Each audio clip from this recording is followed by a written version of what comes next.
Baik, kita lanjutkan untuk nomor 12.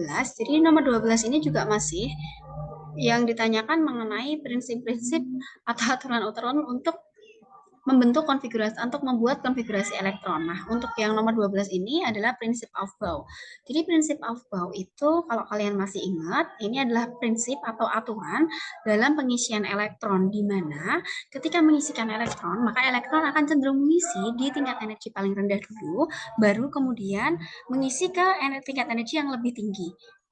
Jadi kalau kita mulai itu kan dulu dari 1S, kemudian ke 2S, dan seterusnya begitu ya. Nah, kalau kita lihat dari sini, berarti seharusnya 1S terisi penuh terlebih dahulu, baru mengisi 2S. Begitu juga 2S terisi penuh terlebih dahulu, baru mengisi 2P, dan 2P terisi penuh dulu, baru mengisi 3S. Jadi tidak boleh yang lebih tinggi terisi duluan. Nah, di sini kita bisa lihat mana yang paling benar dengan melihat mana dulu yang terisi. Nah, untuk yang A, ini 2P belum terisi penuh, tapi 3S sudah terisi. Di sini bagian kesalahannya. Kemudian untuk yang B, oke, jadi ini yang paling benar yang B ya. Kita bisa langsung lihat kalau dia sudah terisi penuh baru terisi ke nomor ke orbital yang lebih luar. Nah, kemudian untuk C itu salahnya adalah di sini karena 2S itu belum terisi penuh tapi sudah masuk ke 2P.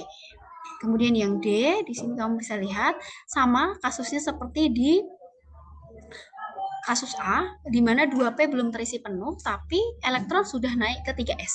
Jadi ini juga salah di sini. Dan kalau yang terakhir itu sudah salah di 1S. Jadi jawaban yang paling benar di sini adalah yang B. Kemudian untuk nomor 13, berikut adalah beberapa pernyataan mengenai atom X dengan nomor atom 17. Jadi di sini kita akan bahas ya, karena di sini ada poin-poin, ada 4 poin yang harus kamu analisis apakah dia sudah benar atau belum. Saya punya atom X, di mana atom X ini mempunyai nomor atom 17. Ketika dia mempunyai nomor atom 17, ini artinya kamu punya proton sama dengan 17. Untuk membuat konfigurasi elektron, berarti yang kita butuhkan adalah jumlah elektron.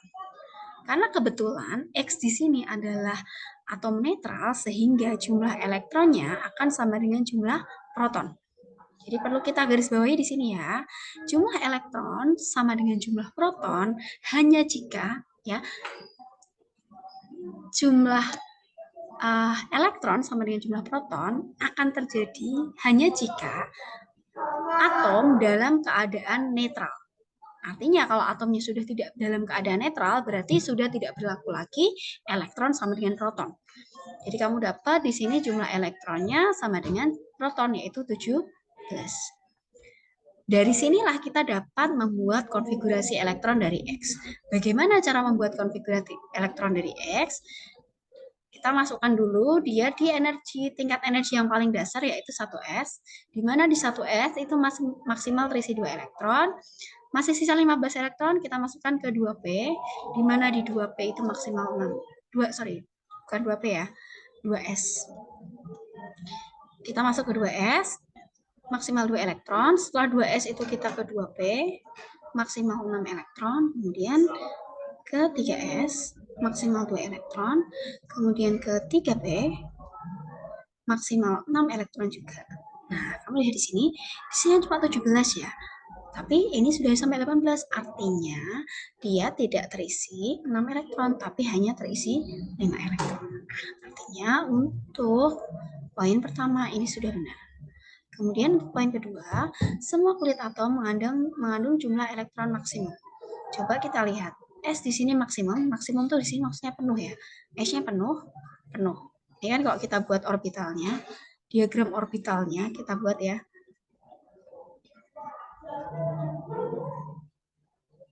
Berarti ini 1S, 2, kemudian di sini 2S, 2, kemudian di sini 2P, 6, berarti ini kan 1S2, 2S2, 2P6, 1, 2, 3, 4, 5, 6, kemudian 3S2, dan 3P5. 1, 2, 3, 4, 5. Berarti di sini tidak semua orbital terisi dengan penuh karena ternyata orbital P ini tidak penuh.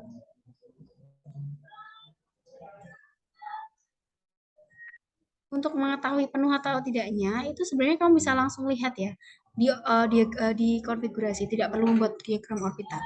Karena di konfigurasi kelihatan kalau dia tidak penuh. Karena kan S maksimalnya 2, P maksimalnya 6, D maksimalnya 10. Kalau kurang dari itu berarti dia belum penuh. Mengandung 5 subkulit yang berisi elektron. Oke, kita lihat berapa subkulit yang berisi elektron. Ini ada kulit S, 1S, 2S, 2P, 3S, 3P. Oke, benar sekali. Jadi ini ada 5 subkulit yang berisi elektron. Kemudian yang keempat, memiliki 3 elektron tak berpasangan. Berapa elektron yang tidak berpasangan? Ternyata hanya ada 1 elektron tidak berpasangan.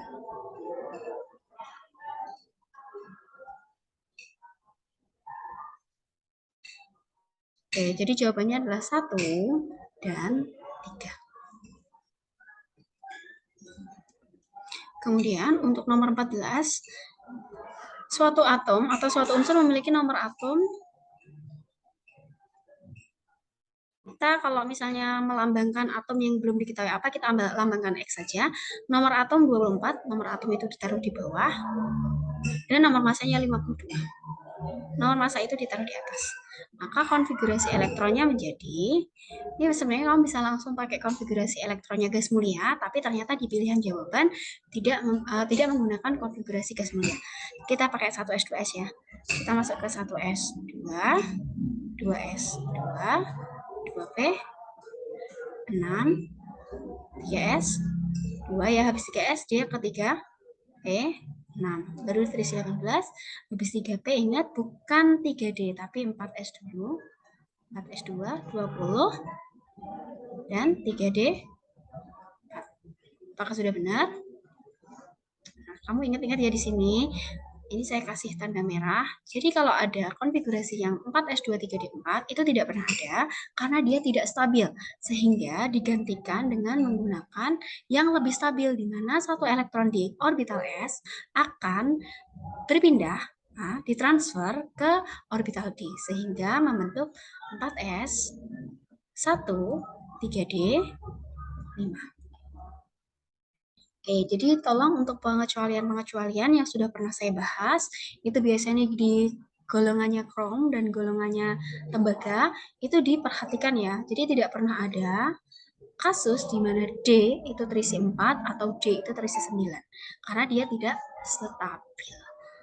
Oke. Coba, kalau misalnya kamu lihat di tabel periodik unsur, yang berada di dalam satu golongan, dengan krom dan juga tembaga, berarti mereka akan memiliki konfigurasi yang hampir mirip. Ya, jadi S1D5 dan juga S1D9. Gitu ya. Kita lanjutkan untuk nomor 15. Jadi untuk nomor 15 ini, bila suatu unsur dilambangkan, punya ya, unsur di sini dilambangkan dengan 24 12Q, maka konfigurasi Q2+. Jadi yang kita minta adalah konfigurasi Q2+-nya. Ya, berarti kalau Q2+ itu adalah artinya apa sih? Q melepas 2 elektron. Artinya berapa jumlah elektron yang dimiliki Q2+? Itu kita bisa lihat dari jumlah proton dikurangi 2. Ya kan? Kurangi muatan kan? Jadi jumlah elektronnya Q2+ itu elektronnya ada berapa? Protonnya 12 dikurangi muatan. Muatannya plus 2, berarti 12 dikurangi dalam kurung plus 2.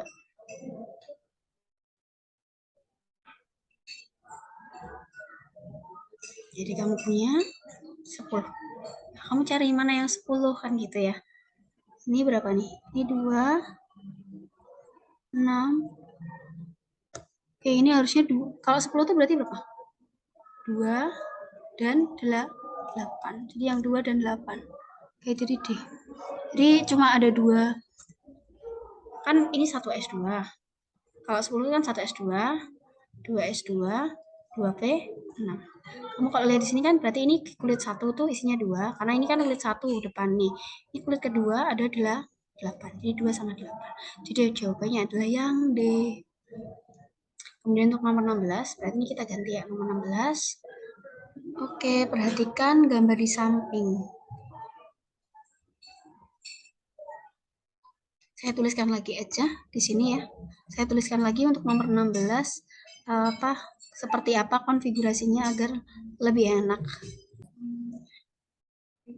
Baik, sudah saya tuliskan untuk soal dari nomor 16. Diketahui konfigurasi elektron dari Ca12.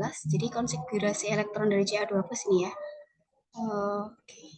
Konfigurasi elektron dari Ca12 adalah 1s2, 2s2, 2p6, 3s2, dan 3p6. Kemudian ditanya bilangan kuantum elektron terakhir dari unsur Ca, dari atom Ca. Jadi yang ditanya itu bilangan kuantum elektron terakhir dari atom Ca. Berarti secara nggak langsung kamu tuh harus cari tahu dulu konfigurasi elektron dari Ca, karena yang diketahui di sini Ca2+. Ca2+ itu apa sih sebenarnya? Ca2+ itu adalah atom Ca yang melepas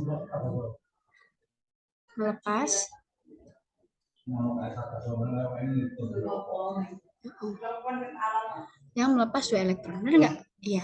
Artinya Ca2+ ini adalah Ca setelah melepas 2 elektron. Berarti kalau Ca sebelum melepas 2 elektron gimana? Berarti Ca akan menjadi konfigurasinya 1s2, 2s2. Gini aja deh. Kalau Ca2+ itu kan berarti Ca setelah melepas 2 elektron. Setelah melepas 2 elektron, elektronnya jadi berapa nih? 18. Berarti seharusnya Ca itu punya nomor atom berapa? 20, karena setelah melepas 2 elektron jadi 18, berarti sebelumnya ada 20. Sehingga konfigurasinya Ca menjadi 1s2, 2s2, 2p6, 3s2, 3p6. Nah, ini baru 18 ya, masih ada 2, 4s2. Nah, di sini kamu tahu bahwa ternyata elektron valensi itu ada di mana? Nah, elektron valensi ada di sini. Atau elektron terakhirnya ada di mana? Elektron terakhirnya ada di sini, di 4s2. Sama seperti yang sudah saya ajarkan kemarin kalian, bagaimana cara menentukan bilangan kuantum? Ya, kita lihat dari sini aja. Angka 4 di sini, ini kan menentukan jumlah kulit. Berarti kamu tahu ini menentukan bilangan kuantum N atau bilangan kuantum utama.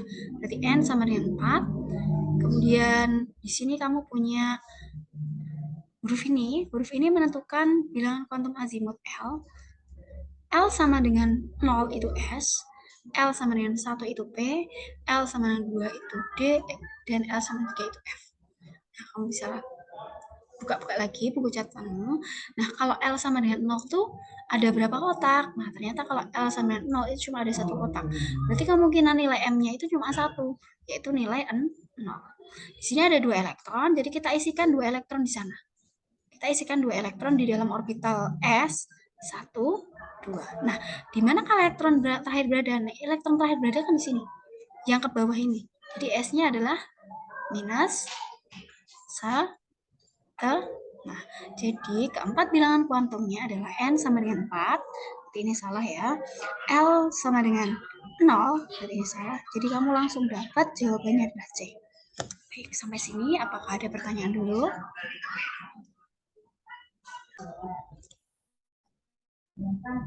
Baik, kita lanjutkan ke nomor 17 ya.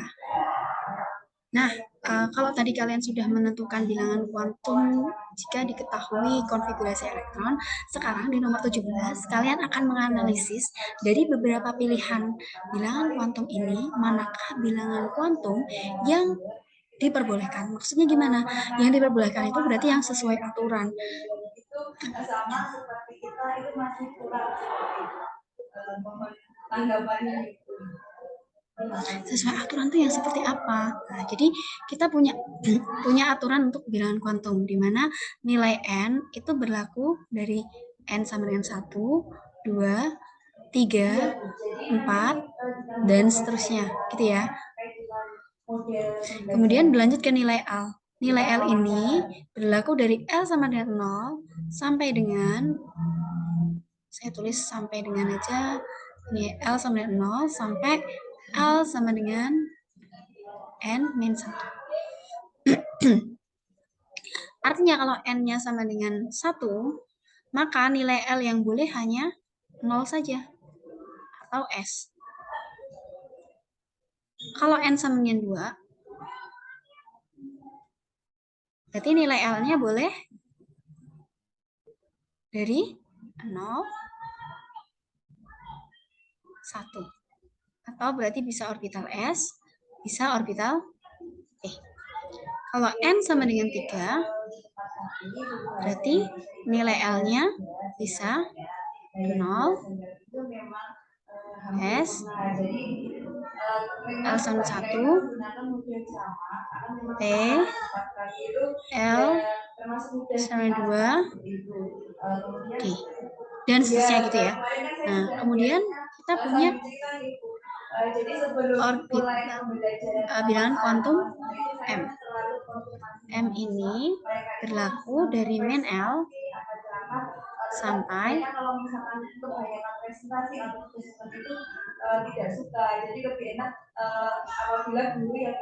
plus L.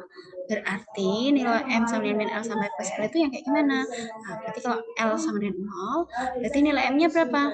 Nilai M-nya hanya kemungkinan 1, 0 saja. Kalau L sama dengan 1, nilai M-nya bisa dari min 1, 0, plus 1. Kalau misalnya L sama dengan 2, berarti nilai M-nya bisa berapa aja? Dari min 2, min 1, 0,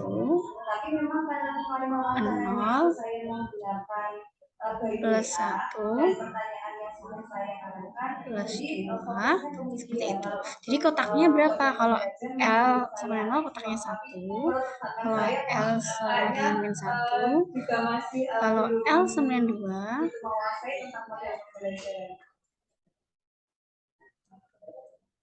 gitu. Jadi dari min 2, min 1, dan seterusnya. Kalau nilai S gimana? Kalau nilai S itu cuma 1. Kalau misalnya dia, cuma 2. Kalau ke atas berarti dia itu plus setengah. Kalau ke bawah berarti dia min setengah. Nah, dari sini kamu bisa lihat nih, mana sebenarnya yang boleh atau enggak. Kita akan eliminasi satu persatu ya. Oke, dari A. Kalau N-nya 2, boleh nggak L-nya 1? Boleh. M-nya 1 boleh nggak? M-nya plus 1. Kalau nilai L 1, M-nya plus 1 boleh juga. S-nya boleh. Ini berarti benar. Kalau N-nya 1, L-nya 0, boleh. Kalau L-nya 0, boleh nggak nilai M-nya plus 1? Nah, di sini kamu lihat, kalau L-nya 0, itu maksimal nilai M-nya 0. Artinya nggak bisa ini. Ini salah. Jadi ini tidak diperbolehkan. Kemudian yang di sini, yang E, N sama dengan 1. Berarti kalau N sama dengan 1, nilai L-nya hanya kemungkinannya satu macam, yaitu L sama dengan 0. Berarti ini sudah salah ya. Kemudian N sama dengan 2, L sama dengan 0, M sama dengan plus 1. Ini juga salah. Karena kalau L sama dengan 0, maka M-nya juga cuma punya satu kemungkinan, yaitu 0. Ini juga salah. Jadi yang paling diperbolehkan adalah yang A. Baik, selanjutnya untuk nomor 18, jumlah elektron tak berpasangan yang paling banyak dimiliki oleh atom. Nah, kita untuk mencari jumlah elektron yang tak berpasangan ini, berarti harus kita buat dulu konfigurasinya seperti apa, gitu ya. Baik, kita bikin sesuai dengan konfigurasi konfigurasi elektron gas mulia ya, jadi singkatannya. Berarti kalau Fe itu, karena dia Z-nya 26, berarti dia ikut AR. AR itu kan 18 ya, 4 S2, 3 D, 6. Kalau CO berarti AR. Oke, sebentar.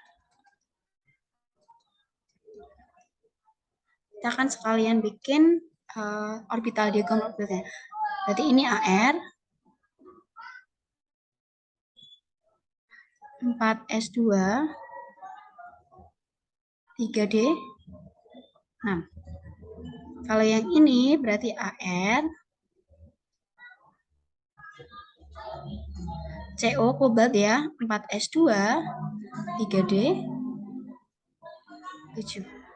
Nikel berarti dia punya AR, 4S2, 3D, 8. Kemudian mangan, kamu punya AR, 4S2, 3D, 5. Kemudian kamu punya Cu, AR. Ingat, Cu 4S, 1, 3D, 10. Dari sini kamu bisa hitung ya, mana yang jumlah elektron tak berpasangannya itu paling banyak. Kalau S ini berarti udah lengkap ya, udah sepasangan.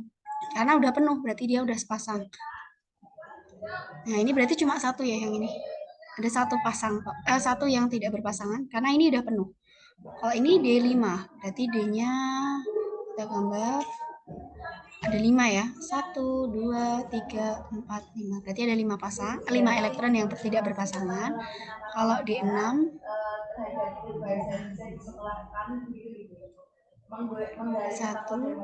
3, 4, 5, 6. Berarti hanya 4. Kalau 3D7 1, 2, 3, 4, 5, 6, 7. Berarti ada 3 yang tidak berpasangan. Kalau D8 berarti ada berapa yang tidak berpasangan? Kalau D8 berarti ada yang tidak berpasangan, ada ini kan 8. 5, 6, 7, 8. Berarti ada 2 yang tidak berpasangan. Jadi kalau Fe ini ada 4 yang tidak berpasangan, ini 3, ini 2, ini 5 kalau Mn, kemudian ini 1. Berarti yang paling banyak adalah punyanya Mn. Jadi jawabannya adalah yang Mn. Kemudian nomor 19. Untuk nomor 19, berdasarkan data tersebut bilangan kuantum elektron terakhir. Itu kan punya. Jadi di sini kita udah punya data kalau bilangan kuantum elektron terakhirnya. N sama dengan 3 berarti 3. N sama dengan 3 berarti 3 ya. Kemudian L-nya sama dengan 2 berarti 3D. Kemudian M-nya sama dengan 0. Jadi kalau kamu punya M sama dengan 0 tuh kayak gimana sih? D itu kan kotaknya ada 5 ya. Jadi min 2, min 1, 0, plus 1, plus 2. Kemudian ternyata dia M sama dengan 0, berarti di sini. Di sini dan dia min setengah. Kalau min setengah itu kan berarti ke bawah ya. Kalau min setengah itu kan berarti ke bawah. Jadi kita tinggal runut aja ke sebelumnya. Sebelumnya berarti ada apa aja? Kan sampai sini berarti dia punya 1, 2, 3, 4, 5, 6, 7, 8. Berarti ini ada 3D8. Kalau ada 3D8 berarti depannya kan pasti ada 4S2. Depannya lagi siapa? Oh, depannya lagi AR. Di AR 4S2 3D8. Ini punyanya nih nikel. Jadi jawabannya adalah nikel. Ya. Jadi kamu hitung, bisa juga sih sebelum 3D8 itu ada apa aja. Ada 4S2, 3P6, dan seterusnya kita akan bisa runut. Akhirnya kamu bisa hitung jumlah elektron totalnya itu ada berapa. Nanti ketemu juga. Baik, kemudian kita akan menuju ke soal terakhir, soal nomor 20. Nah, ini untuk soal nomor 20. Jadi soal nomor 20 ini kamu lihat di sini ada atom magnesium di mana dia punya nomor atom 12. Jadi Mg di sini nomor atomnya adalah 12. Bereaksi dengan senyawa ion. Bereaksi membentuk senyawa ion, membentuk Mg12. Nomor atomnya tetap sama ya walaupun dia itu membentuk ion, jadi tetap 12. Nah, nanti Mg12. Nah, konfigurasi Mg12 kayak gimana? Nah, konfigurasi elektronnya berarti Mg itu kan 1S2, 2S2, 2P6, 3S. Ini Mg, kan gitu ya. Nah, Mg2+ itu adalah Mg yang melepas 2 elektron. Mg2+ itu adalah Mg yang melepas 2 elektron. Jadi dari konfigurasi ini dilepas aja 2 elektron. Mana elektron yang dilepas dulu ya? Yang paling luar. Ini di luar. Berarti Mg2+ ini. Jadi konfigurasi elektron dari Mg2+ adalah 1S2, 2S2, 2P. Sekian pembahasan dari saya mengenai soal kuis di bab konfigurasi elektron. Semoga bermanfaat.